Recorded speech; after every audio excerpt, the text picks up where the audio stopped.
Throughout the day as a dispatcher, you may find yourself sending the same message to multiple people. So Digital Fleet's created a simple tool to help with that, and we call it canned messages.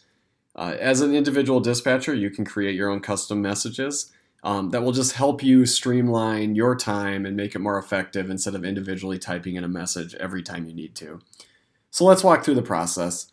If you go down to the text bar at the bottom of the screen and hit the plus sign, you'll see that there's a canned message menu that pops up. If you click on it, you can see that I haven't created any canned messages at this point. In this case, the truck driver is asking me if he should wash out or if he's done for the day. So as a dispatcher, I'm always telling them to wash out. So let's create a washout message. If you simply type in washout and then hit create, it automatically populates onto the text bar on the bottom.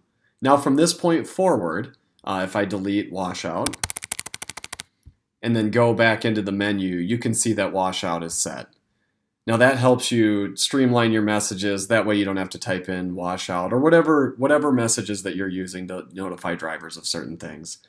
If you no longer need that message, you can simply click on the plus sign again and click on the pencil or the edit button and go in and delete it.